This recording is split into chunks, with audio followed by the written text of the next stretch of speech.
Assalamualaikum warahmatullahi wabarakatuh. Halo semuanya, nama saya Reka Nurniskala. Saya dari Universitas Gunadarma, kelas 3IB01. Kali ini saya akan mempresentasikan mata kuliah Akuntansi Internasional dari Bapak Dr. Suyanto, SE, MM, MAK. Materi yang akan dibahas kali ini adalah perbandingan penerapan akuntansi di negara Indonesia, Amerika, dan Brunei Darussalam. Yuk kita langsung mulai ke materinya. Sebelum mulai ke materinya, di sini ada pembahasannya. Pembahasan yang pertama itu ada perkembangan akuntansi, yang kedua ada kantor akuntan publik, dan yang ketiga ada badan pemeriksaan keuangan, dan yang keempat ada standar akuntansinya.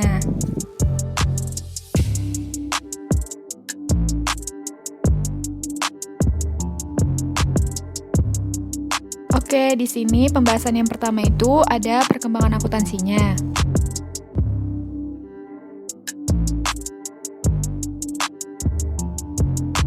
Perkembangan akuntansi yang pertama di sini ada dari negara Amerika Serikat. Akuntansi di Amerika Serikat diatur oleh Badan Sektor Swasta atau Badan Standar Akuntansi Keuangan atau Financial Accounting Standard Board. Namun, sebuah lembaga atau komisi pengawas pasar modal atau Securities Exchange Commission juga memiliki kekuasaan untuk menerapkan standarnya sendiri. Hingga tahun 2002, Institut Amerika untuk Akuntan Publik bersertifikat, badan sektor swasta lainnya menetapkan standar auditing. Pada tahun itu, Badan Pengawas Akuntansi Perusahaan Publik didirikan dengan kekuasaan yang luas untuk mengatur auditor dan audit perusahaan publik. Di Amerika Serikat, dilakukan pengujian dan analisa pada prinsip dan teori akuntansi yang berkembang melalui 4 fase, yakni yang pertama itu fase kontribusi manajemen dari tahun 1900 sampai tahun 1933, yang kedua ada fase kontribusi institusi dari tahun 1933 sampai 1959, yang ketiga ada fase kontribusi profesional dari tahun 1953 sampai 1973, yang keempat ada fase politisasi dari tahun 1973 sampai sekarang. Kembangan akuntansi yang kedua ada dari Brunei Darussalam.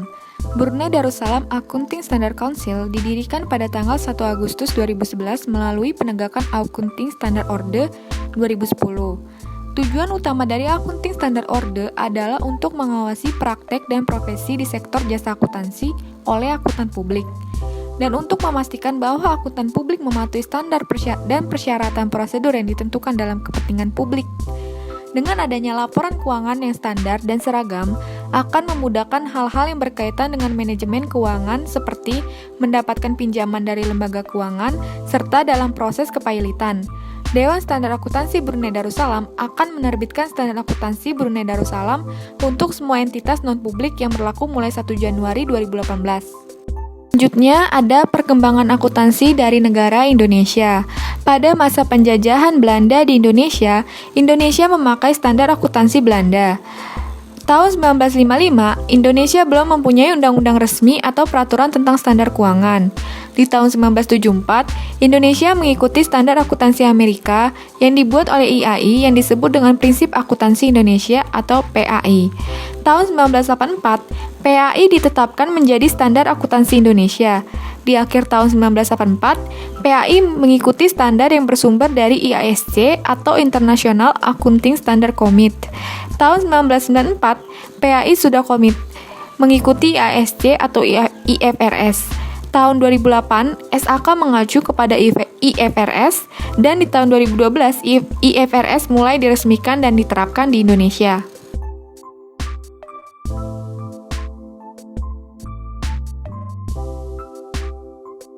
Selanjutnya, di pembahasan kedua ada kantor akuntan publik.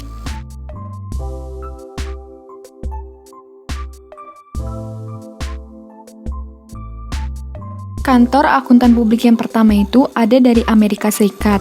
Amerika Serikat mempunyai kantor akuntan publik yaitu berupa Deloitte, KPMG, Ernst & Young, dan PwC.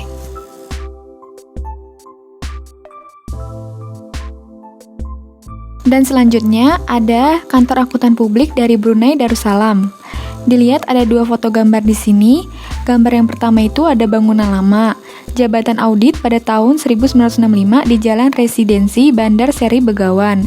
Dan yang kedua, di gambar kedua ada bangunan Bahira, jabatan auditnya sejak tahun 1997.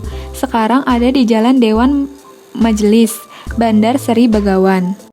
Selanjutnya ada kantor akuntan publik dari Indonesia. Ada 4 kantor akuntan publik terbaik di Indonesia. Yang pertama itu ada Deloitte.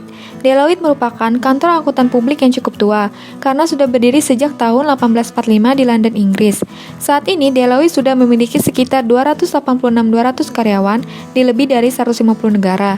Di Indonesia sendiri, kantor Deloitte Konsultan Indonesia terletak di Plaza Indonesia. Yang kedua ada PwC. PwC sendiri saat ini mempekerjakan sekitar 250-930 orang karyawan yang tersebar di 148 negara, salah satunya di Indonesia.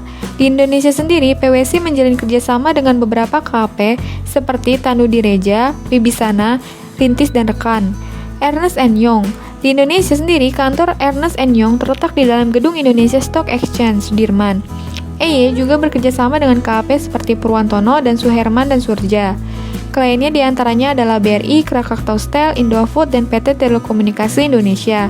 Dan terakhir ada KPMG. KPMG di Indonesia terletak di gedung Wisma KKBI Sudirman. Pembahasan selanjutnya yang ketiga yaitu ada Badan Pemeriksaan Keuangan atau bisa disingkat dengan BPK.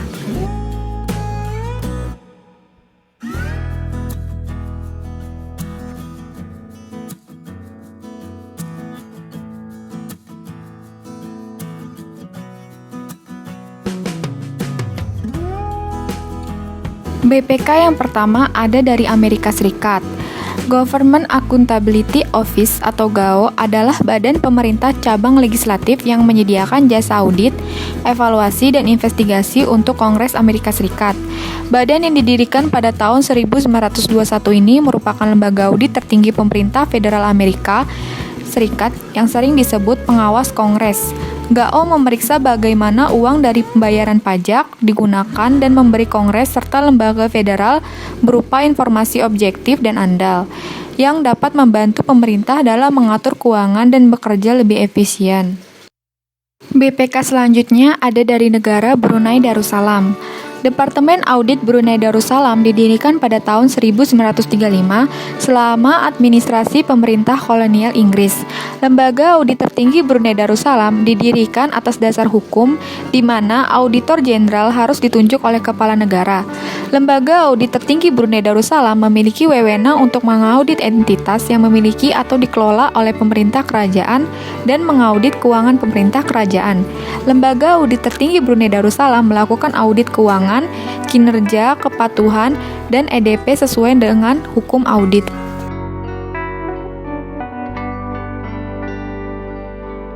Selanjutnya ada BPK dari negara Indonesia.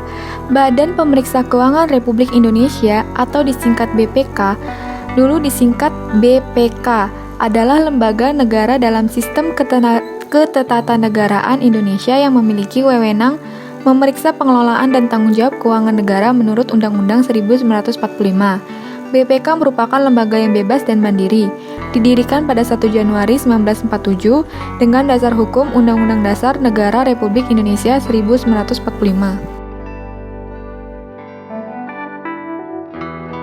Dan pembahasan yang terakhir yaitu keempat, ada standar akuntansi.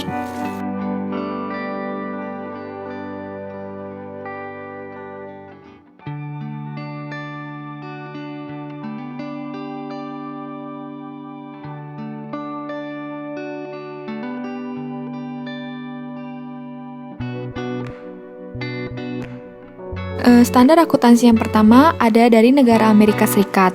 Amerika Serikat menggunakan Generally Accepted Accounting Principles atau GAAP yang dikeluarkan oleh Financial Accounting Standard Board sebagai standar akuntansi keuangan mereka.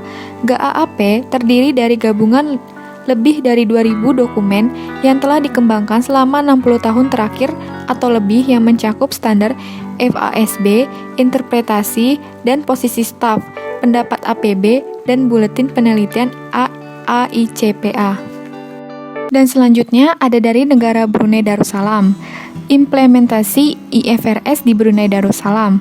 Penerapan penuh IFRS di Brunei Darussalam berlaku mulai 1 Januari 2014. Ini akan berlaku untuk perusahaan yang akuntabel publik untuk akun yang dimulai pada 1 Januari 2014. Beberapa perusahaan multinasional besar di Brunei Darussalam telah mulai menggunakan IFRS untuk anak perusahaan atau cabang asing mereka.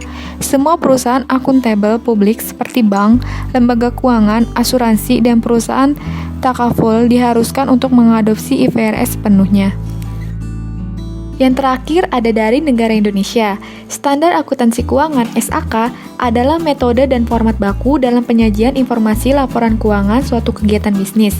Di Indonesia, standar akuntansi berkembang menjadi 4 pilar, yaitu disusun dengan mengikuti perkembangan dunia usaha, yaitu yang pertama ada PSAK IFRS, SAK Etap, PSAK Syariah, dan SAP.